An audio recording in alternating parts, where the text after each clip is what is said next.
Bonjour à toutes et à tous. Je suis, pour ceux qui ne me connaissent pas, venant de Bomam, membre fondateur de l'ONG Génération Ekan Gabon. Je viens, comme il m'est de coutume, vous souhaiter une bonne fête de fin d'année 2021 et un beau début d'année 2022. Comme vous avez constaté, nous sommes en train de commencer une nouvelle année. Une année pleine d'énergie, une année pleine de succès, une année beaucoup de santé. Notre ONG Génération Ekan Gabon aura en 2022 7 ans d'existence. En 7 ans, nous avons ouvert une école culturelle appelée Sikolekan à Libreville. Dans cette école, il est question de donner des legs culturels, des atouts, des savoirs, des connaissances à nos enfants, à tout le monde, à nos adhérents, à tout le monde, à nos membres qui viennent s'inscrire pour acquérir justement des connaissances qui servent. L'école Sikolekan est ouverte depuis 2015. Nous l'avons ouvert officiellement en 2017 au collège Bessieux à Libreville. Les cours ont été pendant 5 ans et gratuits. Aujourd'hui, nous avons séquencé les programmes de cours afin qu'ils deviennent de plus en plus payants. Les cours sont payants, mais accessibles à tout le monde, aux enfants, aux jeunes, aux universitaires, aux professionnels, aux chercheurs, à toutes les classes. Sikolekan se situe aujourd'hui au centre hispano-lusophone à Libreville. Ceux qui ne connaissent pas, c'est au-dessus de l'échangeur du boulevard Triomphal. Tout juste avant ou après, ça dépend de où vous arrivez, après Sosiga. Cette école a formé aujourd'hui beaucoup de jeunes qui se sont initiés à la culture Madzo, qu'on appelle la culture Fan au Gabon, la culture Boulobeti et Wondo au Cameroun. Mais c'est la culture Madzo, la culture Ekan. Le monde aujourd'hui est en crise. Les gens ne savent plus où aller. Beaucoup de jeunes se demandent si le Dieu d'Israël est leur Dieu. Beaucoup des universitaires, des élèves des lycées se demandent si les enseignements qu'on leur donne sont conformes à leur savoir culturel. Les réponses sont justement à trouver à Sikolekan. C'est pourquoi je vous invite à adhérer à ce mouvement qu'on appelle Génération Ekan, où que vous soyez à travers le monde. Nos pages internet, Facebook, YouTube, Twitter, Instagram, WhatsApp sont là pour vous. Ceux qui résident à Libreville, il y a une cellule à Libreville et le président fondateur c'est justement M. Obouneyi Jean-Paul. Ceux qui sont à Oyem, il y a une cellule à Oyem. Ceux qui sont à Bitam, il y a une cellule à Bitam. Port-Gentil, Lambaréné, pareil. Mouela aussi, il y a une cellule à Mouela. Ceux qui sont en France, il y a une cellule à Paris, vous pouvez adhérer. L'adhésion est simple, une fiche à remplir et tout de suite, vous êtes dans la grande famille de Génération Ekan. Et même si vous n'avez pas signé la fiche d'adhésion, il est toujours possible d'aller au centre hispano-lusophone, au centre culturel hispano-lusophone à Libreville, prendre une fiche et vous renseigner afin d'être membre de notre ONG. Un peuple, d'où qu'il soit, doit avoir la conscience historique. Et cette conscience historique ne peut que venir de lorsque ces savoirs primordiaux, ces savoirs principaux, sa culture est mise en avant. C'est à partir de la conscience historique qu'un peuple amène un projet civilisationnel. Génération Ekan est là. Et depuis qu'il existe, il vous donne, n'est-ce pas, des possibilités de penser autrement. Nous ne pouvons pas rester éternellement à accepter les pensées qui viennent d'ailleurs et qui souvent ne correspondent pas à notre environnement, à notre vision du monde. Nous sommes des Ekans.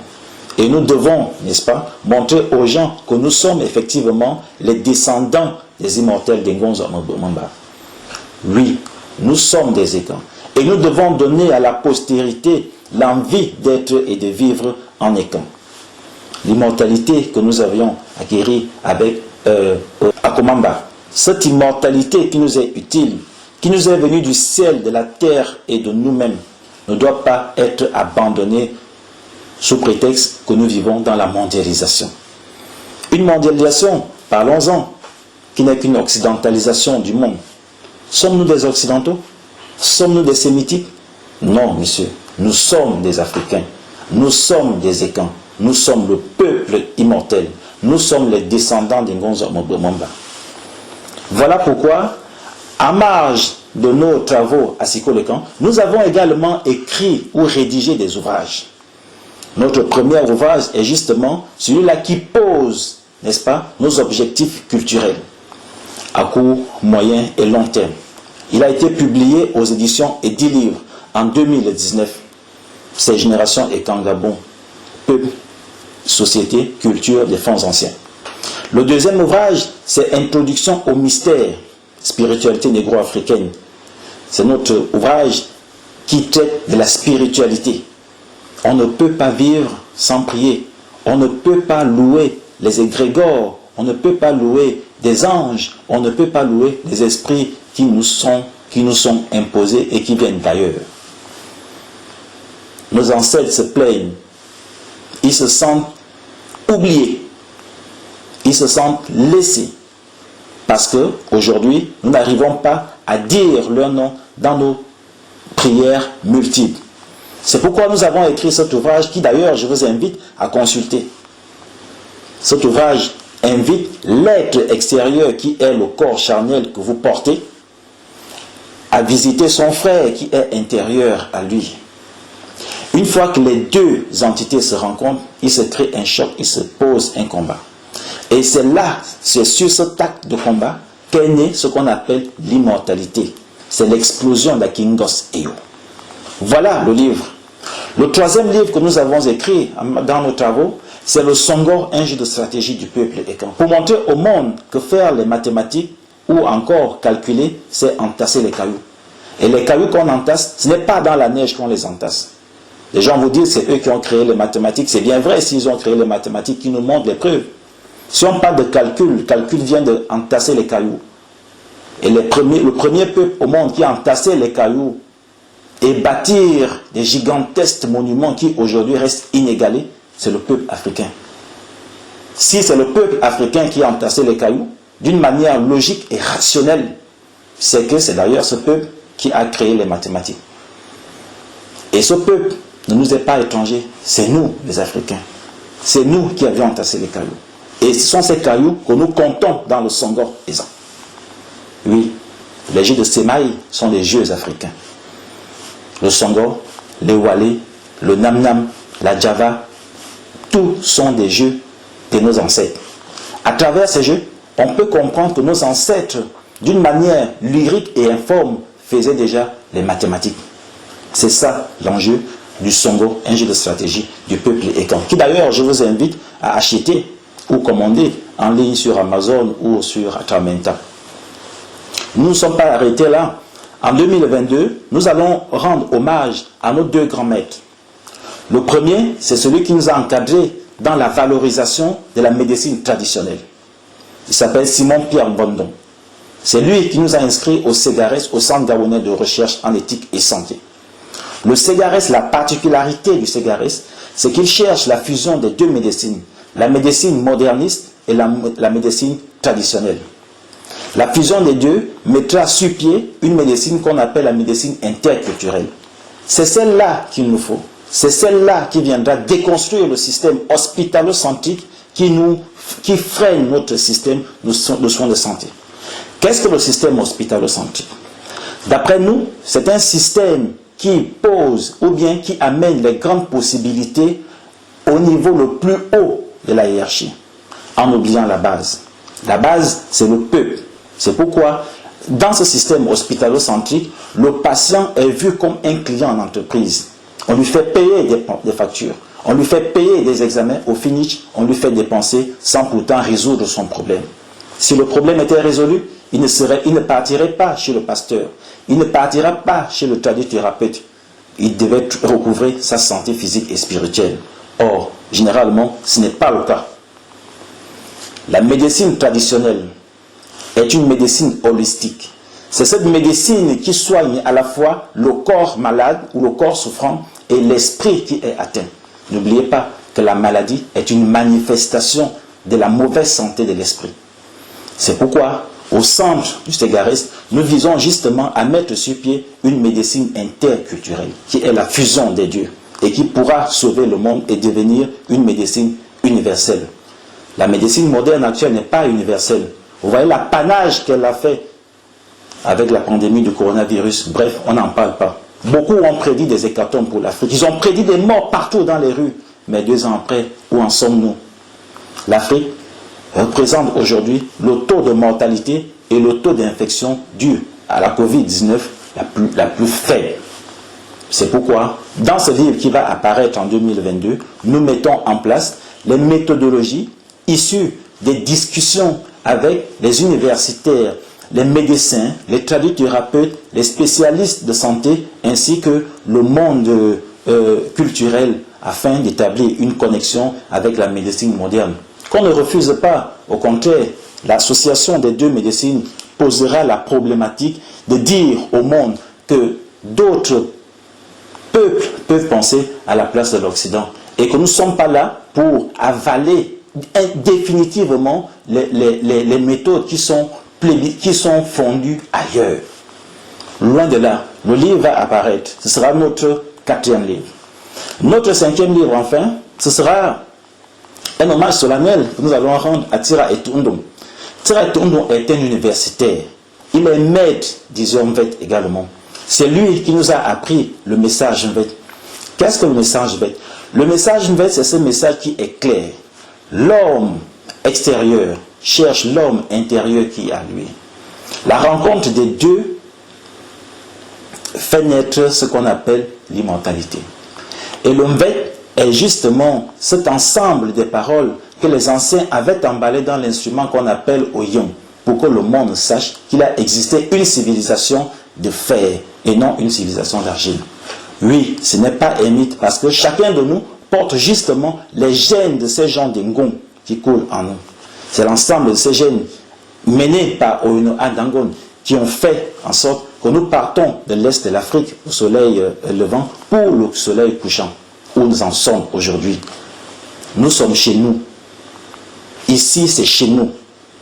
C'est pourquoi, pour lui rendre hommage, qui est encore vivant, bien entendu, Tira Etundum, nous allons publier aussi ce livre. Nous avons 2 publications en vue.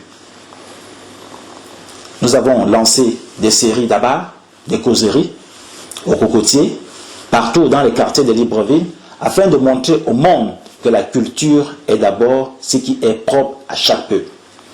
Un peuple qui n'a plus de repère de sa culture est un peuple mort.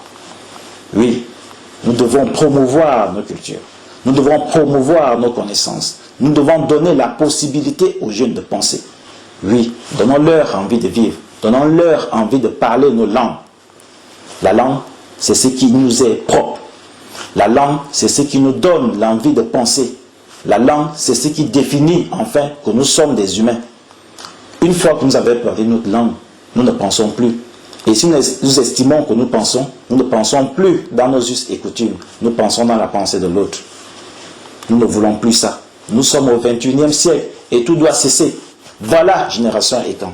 Voilà où nous voulons amener le monde noir. Nous sommes au-dessus du Gabon. Nous sommes au-dessus du Cameroun. Nous ne sommes pas la Guinée équatoriale. Nous ne sommes pas le Congo. Nous ne sommes pas seulement la Centrafrique, le Rwanda, le Botswana, l'Afrique du Sud. Nous sommes l'Afrique.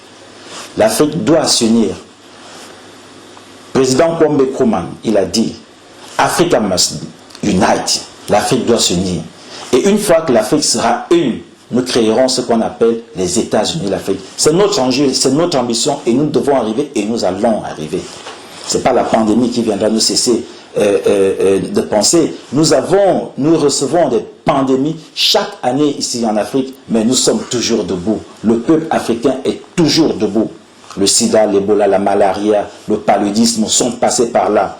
Et d'ici quelques années, nous serons plus des petits Africains, mais nous serons des milliards d'Africains. Travaillons tous pour la valorisation de nos us et coutumes. À tous et à tous, je vous souhaite une excellente bonne année 2022.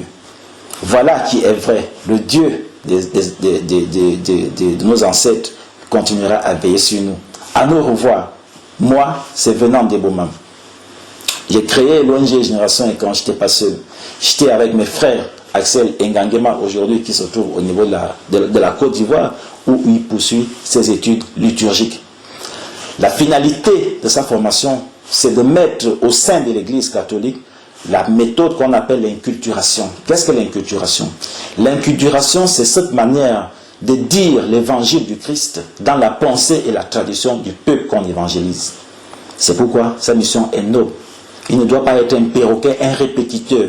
Il doit être un porteur des messages de Dieu au peuple dont il évangélise. À côté d'Axel Nga, j'étais avec Marceau Nermesur qui est attaché de recherche à l'université Omar Bongo. Elle aussi, dans ses travaux, elle doit valoriser non seulement la femme, mais aussi la connaissance féminine pour que celle-ci ne reste plus dans les couloirs de nos bureaux. Voilà les deux personnes, et voilà les deux personnalités avec qui on a mis sur pied l'ONG Génération Écan, qui d'ailleurs, je vous invite à adhérer massivement. Dans nos sites internet, vous avez des contacts qui sont affichés et d'ailleurs qui s'affichent sur votre écran. Ceux qui sont au Gabon, vous pouvez appeler. Ceux qui sont à l'étranger, vous pouvez appeler. Ceux qui sont partout, vous pouvez écrire même sur Facebook, WhatsApp, Twitter, YouTube. Nous allons recevoir votre courrier. Vous pouvez également faire des commandes de livres à partir de notre bibliothèque des livres. Vous pouvez commander des livres. Vous pouvez commander tout ce que vous voulez qui traite la pensée africaine en général et la culture étant en particulier. Nous avons changé la manière d'appeler notre langue. Tout le monde appelle France, c'est bien beau, c'est bien, mais c'est un héritage colonial. Nous pensons que notre langue aujourd'hui devrait s'appeler la langue Mazona. La langue Mazona ou la langue d'Akyobian. Voilà pourquoi Mazona. Parce que Mazona est une vieille langue de la vallée du Nil, qu'on appelle le Medu Nature. Modzo, c'est les paroles. Les paroles, c'est Medu, en Medu Nature, en égyptien ancien.